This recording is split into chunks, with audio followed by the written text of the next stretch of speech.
Welcome everyone. I am so incredibly excited to have you here for this video. Today, we're setting the stage for a highly practical, completely non-technical deep dive into artificial intelligence. We're going to clear away all that noise, skip the coding tutorials entirely, and focus strictly on what you actually need to know to thrive in your career right now. Because here's the reality. Most AI explainers are written for people who want to build AI. This one is for professionals who need to work with it, manage it, and make decisions about it without a computer science degree. Subscribe to this channel for a deeper understanding of AI. Every video this month goes one level deeper into AI for professionals. Okay, let's dive into this. Here's our roadmap for today. Number 1, decoding artificial intelligence. 2, the AI concept hierarchy. 3, generative versus agentic AI. 4, the autonomous teammate. And finally, number 5, your human power skills. Section 1. Decoding Artificial Intelligence, Beyond the Sci-Fi Jargon. Listen, it's time we strip away the intimidating tech terminology and all that sci-fi jargon that makes this topic feel so unapproachable. At its core, for professionals like us today, artificial intelligence is really best understood as a system that performs cognitive functions typically associated with human minds, things like perceiving, reasoning, learning, and solving problems. You know, it's really important to understand that AI isn't just a single, magical piece of software. Rather, it's an umbrella term. It's a broad field of tools designed to help businesses solve incredibly complex problems, optimize operations, and eliminate manual activities, mostly through prediction and automation. Section 2. The AI concept hierarchy, from data to decision-making. Let's move to and see how this builds. Because to manage AI effectively and confidently, you really don't need to know how to code, but you absolutely must be able to visualize it in structured layers. Think of these like nested dolls, right? From the largest, broadest category down to the most specific. Artificial intelligence is that massive overarching system. Inside that, we have machine learning. Take a step further in, a subset of that is deep learning. And finally, built squarely upon those deep learning foundations, we have generative AI. Visualizing this hierarchy is like having a map. It keeps you oriented when you're making big business decisions. So let's look at the first major layer inside AI, machine learning. Now, instead of a human programmer sitting there writing explicit rules for every single possible scenario, machine learning algorithms actually learn patterns from huge data sets to make recommendations or predictions. Think about it in everyday terms.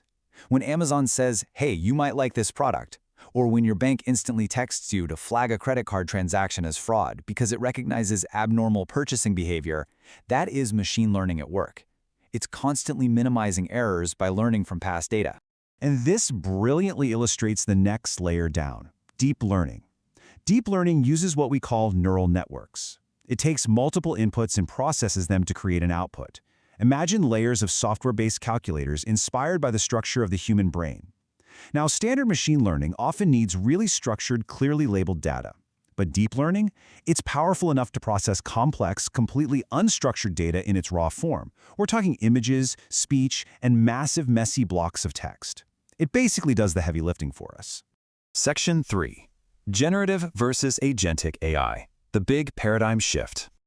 Okay, we're moving away from the foundational concepts now and stepping into the most critical, massive evolution happening in the modern workplace right now. You're probably already familiar with generative AI. Think of it as the creator. These are tools like ChatGPT or DALL-E, and they focus on generating completely new content. Text, images, computer code, all based on the patterns they've learned.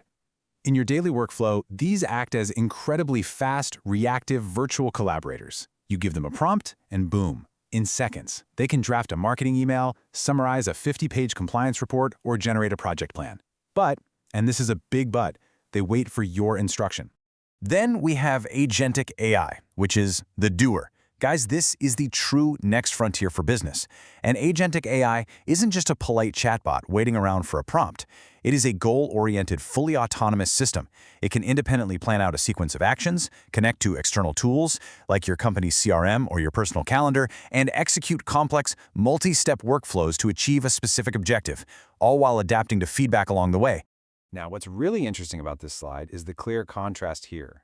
Generative AI is reactive. It creates content but requires your continuous prompting and hand-holding at every single step.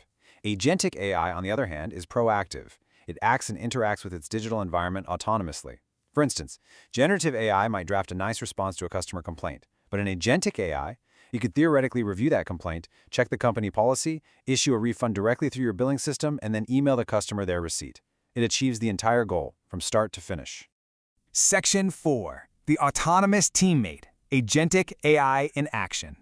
Let's make this highly practical and shift the narrative from treating AI purely as a tool to treating it as a true teammate within your real-world workflows. Let's walk through a super relatable example. Imagine you give an AI agent the goal, organize a team offsite. A standard generative AI would just spit out a list of venue ideas or draft an email template. But an agentic AI breaks the goal down into actionable steps. Step 1, it interacts with your team's calendar system to check everyone's availability. Step 2, it interfaces with an external booking API to actually secure the venue. Step 3, it drafts and sends the calendar invites. It does all of this dynamically, without you having to drive every individual step. It's mind-blowing. Look at this number, 60 to 70%. Let that sink in. That represents the massive amount of administrative, repetitive, and routine workday drudgery that AI has the potential to automate. By handling multi-step processes, AI is fundamentally changing the anatomy of our daily work. It's absorbing the routine tasks so that your role can dramatically shift. Section 5. Your Human Power Skills, Becoming the Pilot. Because with all this automation, the human professional's future is absolutely not about being a victim of job loss. No way. It is about becoming an empowered, strategic pilot. As AI takes over the administrative heavy lifting, what we used to politely call soft skills are now your ultimate career differentiators. We call them power skills. These are uniquely human, strictly AI-resistant traits. AI can simulate empathy, sure, but it cannot actually feel it. When a massive project hits a major roadblock, it takes your emotional intelligence to rally a demoralized team. It takes your complex conflict resolution skills to navigate tricky office dynamics, your ethical judgment to manage risk, and your high-level strategic orchestration to guide these autonomous tools. So the crucial point is that you are transitioning from being the doer of routine tasks to the supervisor of autonomous systems. Within this work identity transition, thriving in this new environment means adapting to become the human in the loop. You are the value compass. You are the one evaluating the AI's outputs, calibrating trust, and ensuring that everything the AI executes aligns perfectly with your company's culture, ethics, and strategic vision. Your human judgment becomes your absolute greatest asset. So, what does this all mean for you? Does this high-level overview help clarify where AI fits into your specific industry, or should we explore specific use cases like project management, finance, or customer support next? Let me know in the comments, and thank you so much for joining me for this video. See you in the next one.